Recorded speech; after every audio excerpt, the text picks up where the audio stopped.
Hey, hockey fans, welcome to the 7-Eleven Overtime Podcast. I'm Gino Retta. I've spent better than 4 decades working in the game of hockey, fortunate enough to meet some of the legends of the game, saw them come into the league, watched them shine in the game, and now they've moved on to life after the game. The 7-Eleven Overtime Podcast gives us a chance to catch up, tell some stories, relive some great memories, and hear what they're up to today. Today's legend, a 5-time Stanley Cup champion, 4 of them over a 4-year spread, which is absolutely amazing. Vezina Trophy winner, 7-time NHL All-Star, Hockey Hall of Famer, top 100 players of all time.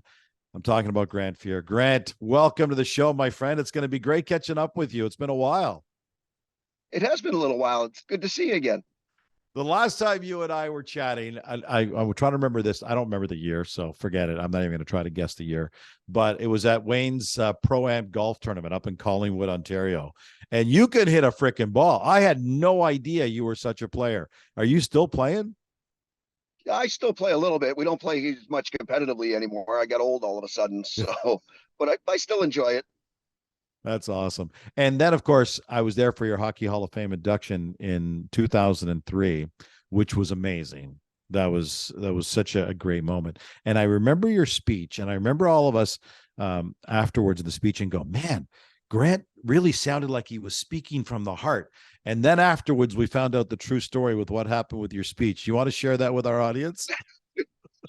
Yeah, so I made some notes and kind of wrote out a little bit of a speech and handed it to my son to hang on to, only he forgot to give it back to me. So Oh, wait a we minute. just He had to go forgot to off the give it top to of our you, or head. you forgot to take it from him? Don't I blame the basically poor kid. I forgot to ask for it. So What was that like standing up there in front of all these people that you want to make sure you get all your important stuff out there without forgetting anybody? well, that was the hard part, is you're terrified that you're going to forget somebody. So it's probably as hard as I've ever had to think doing something on TV. That was amazing. Um, so you're up there in the Hockey Hall of Fame. You're this kid from Spruce Grove, Alberta. For the people who don't know geography in the region, tell us about the area you lived in and how you grew up being an Edmonton Oilers fan, because you were right there. You were a bedroom community, right? Yeah, pretty much. I mean, Spruce Grove's all of 11, 12 miles outside Edmonton. So I get a chance to watch the Oilers when they were in the WHA and became a fan of the Oilers and lucky enough to get drafted there. So I get to play right at home.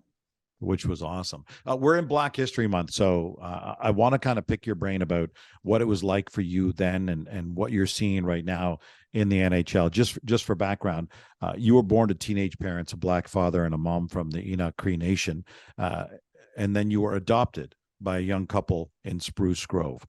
What was that like for you in that community as being a young boy of color?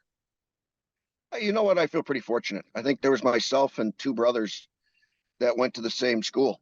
So there wasn't a whole lot of people of color around and lots of the native population, which so I ended up playing hockey in Enoch for a little bit. But I'm pretty fortunate. I mean, hockey's a great sport where they worried about whether you could play the game first and foremost, and that's all Yeah. that really mattered. So kind of lucky to have played in Canada. Yeah, that was up. And you were, I almost said lucky, but you weren't lucky. You earned your way into an 8th overall pick from the Edmonton Oilers in 1981. What was that like for you? Because you grew up right there, and all of a sudden they were saying, we like this kid, and we want this kid on our team. I'm not sure Slats did at the time, but at the same time, I mean, I played because I liked the game. I think that was the biggest thing, is I had a love for the game and played just because of that. I wanted to go pro, but never really thought that that's what would happen. I mean, that's hockey's got the long odds of being able to play pro. So I just played because I loved it. And then you're watching the Edmonton Oilers and you're seeing what's going on. And it's the early years of the franchise. And they're not having a tremendous amount of success overall because they're scoring a ton of goals, but they can't keep their puck out of their own net. And now you get drafted in this organization. So what were you thinking to yourself at that point? You know what? I was never hung up on numbers. And when I got there, there was no pressure. I mean, Andy Mogan had the great playoff, so I figured they'd probably keep Andy. They had Gary Edwards, they had Ronnie Lowe. I mean, they had Eddie Mio, so they had a good NHL presence. So I really wasn't worried that I was even going to stay there. I thought I'd go back to Victoria and play another year at junior, but they managed to keep me around for a little bit, and things turned out pretty well. We're in conversation with Hockey Hall of Famer Grant Fuhr. This is the 7-Eleven Overtime Podcast. I'm your host, Gino Reda. To hear your former teammates, some of the, all of them Hockey Hall of Famers, almost, and to hear them talk about you, to hear Paul Coffey talk about you and Mark Messier talk about you, something they said over and over again was the tremendous sense of confidence they had in you, and the fact that all you ever cared about was winning the game, and you could care less if you won 6-4 or 7-5. It didn't matter to you. Why was that the case? Because ordinarily goalies are super hypersensitive about their own stats. You know what? I was brought up that you don't worry about stats. You worry about contributing to the team. And if you do your job properly, winning is kind of everything. So, I mean, whether I win 2-1, whether I win 9-8, doesn't matter as long as you win. Yeah, because there's so many stories of guys who had great numbers and never ended up winning the big one, right? Yeah, I mean, and that's what it comes down to. I mean, you can have great numbers, and if you're below 500, that's all anybody remembers. You can have bad numbers, but all of a sudden you're 6 or 7 games over 500. Everybody's a lot happier. So, I mean, numbers weren't a big thing for me. It was more about being successful and winning. And you did win a lot in your rookie season, 23 straight, an NHL record, 23 straight wins for a rookie. What was that run like? You know what? I just played. I think that was the biggest thing. Is Come I had on, no Grant. In the midst of it, though, you must have been feeling like, okay, this is ridiculous. No, because you didn't really know when you were playing. I mean, I think that was the fun part, is you had to play well to keep playing. So I just played. And when you're 18 years old, you really don't understand what's going on. You're just trying to survive and stay there. Yeah, that makes sense. Grant, is there a way to just kind of settle your phone down on the dashboard and stuff? There you go. Perfect. Then it bounces a little bit less that way. That's great. Talking to your old former teammates and stuff, they always like to refer to you as a clutch goalie, that nothing ever phased you. Mess says nothing ever phased this guy. How much did it mean to you to hear them say stuff like that about you? You know, at the end of my career, it means a lot. I mean, you're there to try and give the rest of the team confidence. So if they believe in me, then obviously we had so much talent. It was easy to believe in them. So you're back there just trying to give them a sense of confidence. With your Stanley Cup run in Edmonton was crazy. Your relationship with Wayne has always been a special one. You guys kind of tracked together. You won 4 cups together before Wayne left in Edmonton. Then you end up playing in LA together. You ended up playing in St. Louis together. He calls you the greatest goalie of all time. Of all the achievements and things you accomplished, what's that single phrase mean to you, and where does that rank amongst what you've done? Obviously, having him as a friend in your back pocket's not a bad thing. So, no, you know what? I'm fortunate to have played with a great group of guys and consider them all friends still, and can stay in contact with them. So that part's great. But at the same time, you're just a piece of the wheel. So Yeah. to have them believe in you before, during, after, it's kind of a special moment. One of your first major special moments was the 1984 Stanley Cup Final. You're facing, to give our listeners and viewers a little background, the Islanders come in there having won 4 straight Stanley Cups, including just having knocked you guys off the previous year. But in the previous year, you weren't the number 1 guy.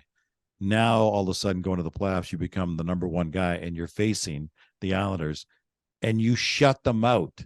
You, Grant Fuhr, shut out the Islanders in Game 1 of the Stanley Cup Final in 1984, a team that had just won 4 straight. What was that like for you? You know what? It's more fun now than it was then. I mean, why is that? At that time, you're just playing. I mean, I got to watch the 4 games where they beat us before that, and that was a learning experience. 1, 2, nobody thought we could beat them, especially in a close checking game. So to go out and be able to win a 1-0 game obviously gave us a lot of confidence. So you go out and win that game. You win in 5. It wasn't even close. Like, at the end of the day, it wasn't even close. And that team in 1984 goes down as one of the all-time great Stanley Cup championship teams. What was it like for you? You're just a kid. What were you, like 22 at this point? You're just a kid, and you've just won the Stanley Cup. What was that like? You know what? It's an awesome feeling. I think that's the great thing, is everybody as a kid dreams of winning a Stanley Cup, and to be able to do it, I don't think you take the time at that point in time to realize how much fun it really is. I mean, yeah, we had a little bit of fun with it, but at the same time, at 22 years old, I don't think you appreciate the work and everything that does go into it. And then you keep doing it. You won again in 85, so you won back to back. After a year off, you won 2 more. So you guys win 4 over a stretch of 5 years. Coming off the Islanders dynasty, how important was it for you guys to say, you guys are done, the new dynasty's here now? You know what it is? It's you win the first one, and then everybody says, well, you can't win a second because it's that much harder. And it was that much harder. I mean, now you're playing 82 games that are like playoff games because everybody wants to beat the Stanley Cup champion. So Yeah. to be able to go back, repeat, I mean, we probably should have won 5 in a row, but we had the little hiccup. So sometimes that's good for you to have a little reset. No kidding. I want to take you back on a season I think could be like a 12-month period. It could be one of the greatest 12 months I've ever seen a goalie go through in NHL history. Was the 87-88 season. It all begins with the Canada Cup. And I was really, really fortunate enough to be a young reporter in those days in the early part of my career. And I got to watch it. I got to watch it firsthand and to be a part of that. What was it like to be a part of the 87 Canada Cup, which is one of the greatest gatherings of Canadian hockey talent we've seen in the history of the game? You know what? They're a special group of guys. I mean, you want to play with the best players there are, and that's as good a group as I've ever seen. So you're pretty fortunate to. I was lucky enough that I got that opportunity to play with that group of guys. What was it like when you looked around the room and saw some of the names and some of the jerseys hanging up there, and then to be a part of those incredible moments? You know what? For a kid growing up in Spruce Grove, it's pretty special. I mean, you look at basically the best of the game. I mean, I think that's what it was, is you've got the best of the game there and they've included you. So that's a pretty special moment. So that's just the start of it now. That's in, I think it was September. I think the tournament was played in September. Now you get into the NHL season. You guys are on a tear. You're ripping it up. You played, and this number still blows me away. You played 75 of the 80 regular season games that year. And that wasn't even your biggest total. Your biggest total came back a few years later, and you played 79 of the 82. Grant, how the heck did you do that? Like, we look at it now and think anybody who plays over 50, it's like, no way, you can't be at your best. How do you do that, Grant? You know what? It's a mindset. You prepare to play every game anyway. So it's just a mindset. I mean, your body will get you through it as long as your mind stays fresh. And Glenn Sather was really good that year. If I needed a practice off, I got a practice off. The year I played 79, if I needed a practice off, Mike Keenan gave me a practice off, just so your mind stayed fresh. And then I was lucky enough that I had good trainers. And they keep the body working. And it worked. You won your Vezina that year. What was that like to be a Vezina winner? You know what? It's awesome. I mean, you couldn't ask for a better year. I think I played 103 games total with exhibition and everything. So, and then cap it off with a Vezina and a Stanley Cup. Hard to beat that. Your 4th Stanley Cup happens that. And hold it, wait a minute. That's not enough. You also finished 2nd in the Hart Trophy voting. Tell our audience about that and who was bookending you that year. Let's see. What do we got? There's probably one guy that wore 9s and another guy that wore upside down 9s. So when you've got good company in Mario and Gretz, just to be somewhere in between those two is pretty special. I don't like Grant. You just seem so humble about this, but I'm thinking, man, the stuff you accomplished is inhuman. The fact that you did it, and you were a trendsetter. You're the first black man to make it into the Hockey Hall of Fame. You're the first black man to win the Stanley Cup. I mean, all that you overcame and accomplished, it's mind-boggling to me. Like, do you ever sit back and think, I can't believe this actually happened and it's my life? You know what? It's kind of like living in a dream. I mean, it's all the things you dream of as a kid, and I actually got to live out my dreams. So it's when I go see kids now, I tell them that never give up on your dreams. I think that's the biggest thing, as I was lucky enough to do it. I'll tell you. And then came something that really pissed us off in the hockey community, and I want to get your take on it because I've never actually asked you about this directly.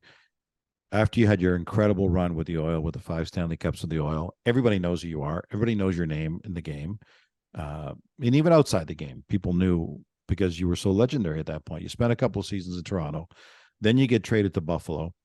There's a bunch of the guys on the team. You want to get buddied up with the guy. You love the game of golf. You want to buddy up with a bunch of guys from the team and join a local golf club so you can go out and just socialize and be a part of the community. And then something, in my mind, shocking happens. Tell our audience what happened to you and how it all played out. I went to join a golf club in Buffalo, and their board of directors decided that I wasn't the right color to be a member at the golf club. So, first time I'd ever seen that. So that was a little bit shocking, but at the same time, I was raised properly where you just move on to somewhere where you want to be accepted. I mean, and that was the great part about Buffalo is most of the people were very acceptive, and I just went and joined a different golf club, and they were more than willing to have me as a member. But what did that do to you, though, Grant? I mean, you grew up in an area where that wasn't as big an issue as some places elsewhere around the world, and all of a sudden the reality of that hits. How did you feel going through a moment like that? You know, it was an eye opener more than anything. Is that you hear about racism, that sort of thing around the game. Well, not even around the game, just around society. But I had never experienced it. So that was my first time experiencing it. And you realize that even though, what were we then, 1994-ish, Yeah. that it still exists. And that's the unfortunate part of society. So you've experienced it firsthand. And I think it's incumbent on us as an audience, as hockey fans, to kind of understand the journey you went through, because then we can understand we were a part of that and we need to do better and we need to change. Walk me through what you experienced initially when you got into the game of hockey, what you experienced when you're in the game, and what you're seeing now. What I'm asking you for is tell me about the transition. Tell me about the changes that you've seen or want to see. I think since I've started playing, it's gotten better. I mean, I was fortunate enough. I followed guys like Willie O'Ree and Val James, Mike Marson, Tony McKegney, Bill Riley. I mean, I got a chance to follow those guys. So for me, it was a little bit better than it was for them. But at the same time, it's still there. And that's the unfortunate part. The league's getting better and better, and they're doing more and more to expose the game to different minorities, that sort of thing. So the game's growing a little bit, but at the same time, there's still a lot of work to do. So you'd like to think that society in 2023 would be a little bit better, but I think over the last few years, we've kind of taken some steps backwards. And the goal is to make it go forwards. So unfortunately, you got to take 2 steps back to move forward, and we're slowly getting there. What have you seen as the parts that, I mean, apart from the actual incidents of racism and stuff, what have you seen that makes you think that maybe sometimes we're slipping up? Where do we need to stop slipping up? Well, I think you're seeing the odd racial incident, and that you can't have. I mean, the game's better than that. Society's better than that, but unfortunately, some people aren't better than that. And yeah, you can brush it off, but at the same time, you can't brush it off. You have to grow from it, and then society has to get better that way. How do we do it, Grant? What do we like? Are there policies that we need to change? Are there educational things that we need to incorporate? What do we do? Tell us what we can do. I think it's all the above. I mean, part of it's exposing the game to minorities and getting into neighborhoods that the game's never been so that they understand the game of hockey. Society's a bigger problem. I mean, unfortunately, that's a bigger fix. But sport as a whole can bring people together. And I think that's gotten lost over the last 4 or 5 years. And people have to get back to remembering that politics shouldn't be in sport. Sport's there to be entertaining and bring people together. What did it mean to you to have a guy like Willie O'Ree be there at the foreground and break ground to make it somewhat easier and more acceptable for yourself to make the journey you did through the NHL? You know what? For what Willie went through, I mean, Willie had the hard part. I mean, I feel like I'm pretty fortunate. When I played in Canada, I wore a mask most of the time. So a lot of people didn't realize. So I think I got it pretty easy in that sense. But at the same time, there's got to be a trailblazer. And between Willie, Herb Carnegie, Val James, I mean, Val probably went through the toughest playing in the minors. And some of the Yeah. minor league cities were not very open, not very forgiving. So I feel like I got off pretty easy. But at the same time, you're there to try and inspire the kids that are coming in behind you. I got to tell you, Grant, I mean, you and I have been friends for decades, literally, and I got to follow your career, and we got to be a little closer after your career and on the golf course and stuff. I just have so much respect for you. The fact that the stuff that you went through, and it just doesn't seem to knock you down. It just you just seem so resilient. Are you that way all the time, or is that just what you're projecting to us? Because I got to tell you, I'm not sure I could have handled this as resiliently as you have. No, I'm happy with me. I mean, I think that's the hardest part is you got to be happy with yourself. Yeah. So we had a couple of years where maybe we weren't all that happy with ourselves, but at the same time, I've always been a positive person. I mean, I still look at Yeah. the glass half full, and that's what you have to be. You mentioned a couple of years where things did not go well. And you share with this, and I've seen you share with it before, and it's up to you to share how much you want to share of it. But uh, with all the accolades, with all the Stanley Cups, with all the prominence, comes the fact that you're going to be chased after by people who want to be around you, who want to hang out with you, who have some ideas that maybe are not the healthiest for you. And at this point, you've got money, you've got fame, you've got fortune, you're 23, 24 years old. Life is moving really, really quickly for you.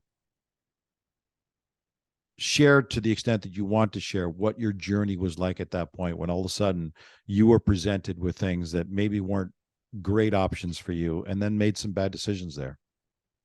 I did. I made a few bad decisions. I mean, unfortunately, at 22, 23 years old, you get a lot of opportunities.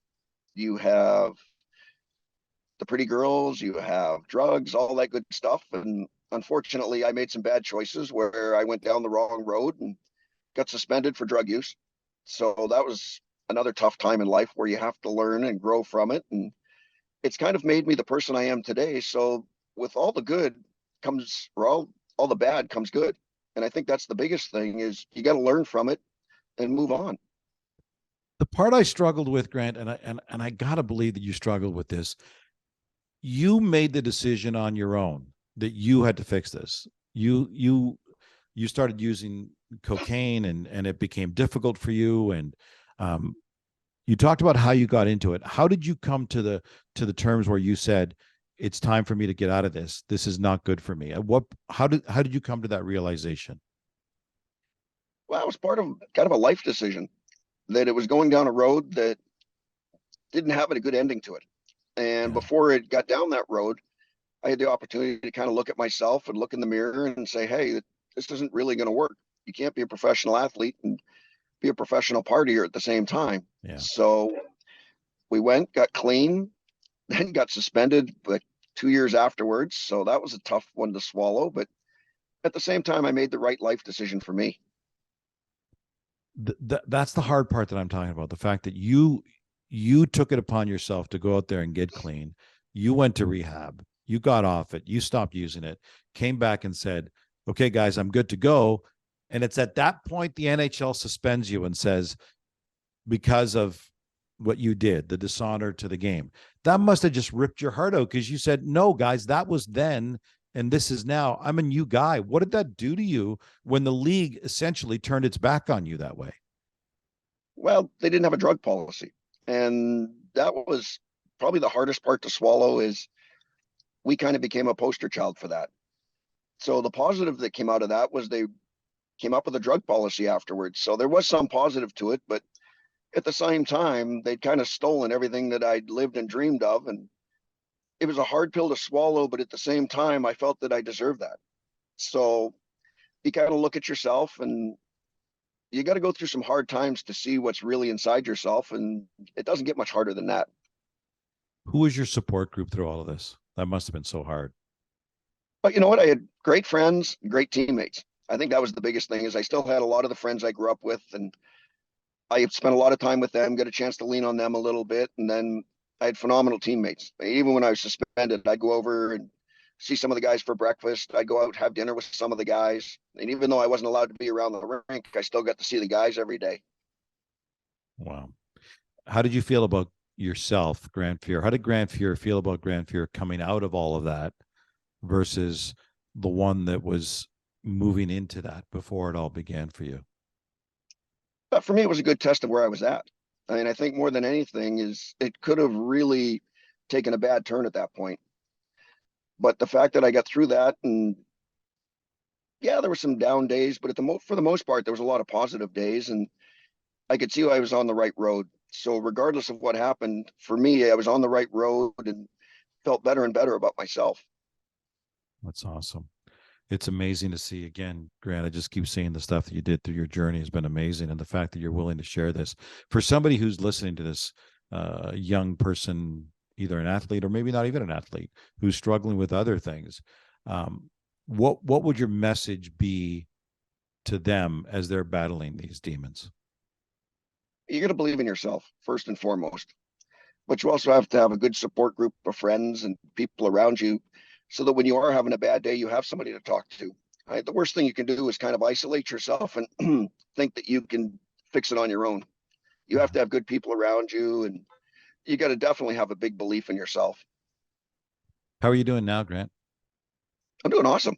I mean, I got no complaints. I live down in Palm Springs, so it's hard to beat that. And we've got a golf tournament now where I'm able to raise a bunch of money and give it back to the Betty Ford Center. So that's kind of a payback for them turning my life around. So life can't be any better.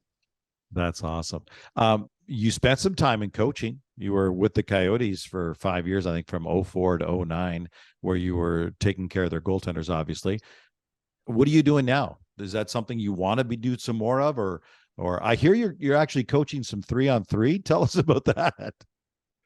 Yeah, we're doing a little coaching on 3-on-3. I got talked into that, which I still think is the best part of hockey. It's all offense. And as a goalie, I know it's a little bit strange, but I still love all offense. And then how does a goalie like 3-on-3, Grant? That makes no sense. Well, I'm kind of a wide open hockey kind of guy where I love offensive hockey. So, and then I got talked into doing radio and TV down here for the Coachella Valley Firebirds in the American League. So I'm doing radio, doing color there, and doing pregame, postgame, and intermissions on TV. So we're having all sorts of fun in the game still. That's awesome. Do you ever want to get back into coaching, or is that just too much work and too committed a schedule? No, I enjoyed coaching. I had a lot of fun with it. I still love the position of goalie, so I still watch all the guys, and you try and learn what they're teaching now and such, but I'm also enjoying the TV side, so I'm having fun with that as well. It's amazing.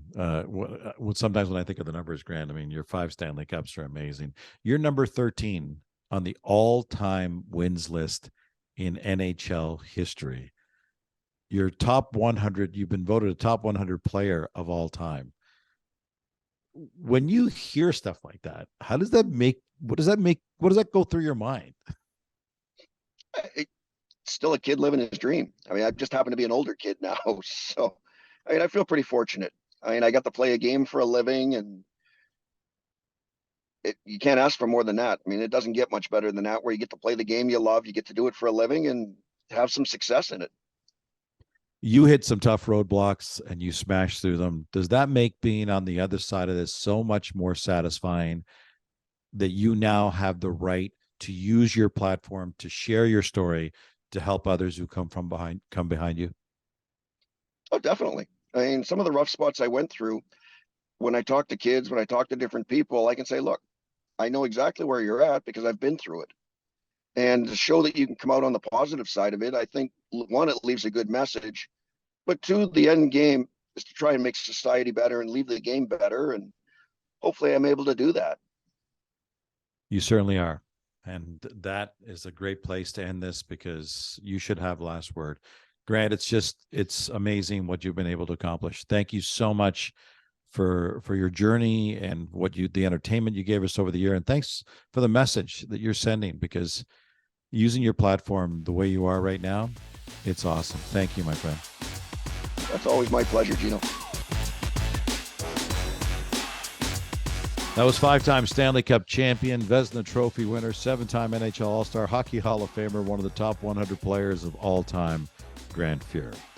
The Overtime Podcast is proudly presented by 7-Eleven. Before leaving the rink, order your favorite Slurpee, fresh 100% premium Arabica coffee, hot from the oven pizza and wings, a pint of ice cream, or even a carton of milk, eggs, and loaf of bread from the 7 Now app. And Team 7-Eleven will have your order ready for pickup 24/7. Hey, if you missed any parts of the show, don't worry. Visit our website at overtimepodcast.ca, where you can both listen and subscribe to future shows. 7-Eleven's Overtime Podcast can be found on the iHeartRadio app, Spotify, iTunes Podcasts, or any of your favorite podcast platforms. Until next week, I'm Gino Retta, saying so long, hockey fans, and thanks for joining us on the 7-Eleven Overtime Podcast.